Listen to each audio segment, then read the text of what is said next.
ในเวลานั้นพระเยซูเจ้าเสด็จไปตามบ้านตามเมืองต่างๆทรงเทศนาสั่งสอนตามโรงธรรมทั่วไปทรงเป่าประกาศข่าวประเสริฐแห่งอาณาจักรและทรงปิ่นปัวพญาติโลคาทุกชนิดเมื่อทอดพระเนตรเห็นฝูงชนพระองค์รู้สึกสมเพชเวทนาย้อนเขาเหล่านั้นมีสีหน้าอิดเมื่อยล้มเท้าคือแกะบ่มีผู้เลี้ยงดูพระองค์จึงกล่าวแก่พวกสาวกว่าเข้าจักเกี่ยวในนามีหลายแต่คนงานมีน้อยเพราะฉะนั้นพวกเจ้าจงวอนขอให้เจ้าของนา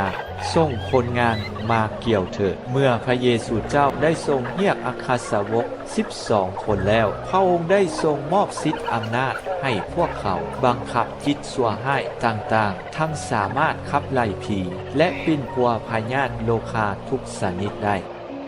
แต่ว่าก่อนอื่นจงไปหาแกะแห่งชาติอิสราเอลที่เสียไปในเวลาเดินเที่ยวไปดังนี้จงประกาศว่าพระราชัยสวรรค์ใกล้ๆเข้ามาแล้วจงปิ่นปัวคนป่วยปลุกคนตายให้กลับเป็นคืนมาสำละคนเป็นขี้ทูดขี้เหื่อนให้สะอาดบริสุทธิ์ขับไล่ผีปีศาจพวกเจ้าได้หับมาล่าก็จงให้เขา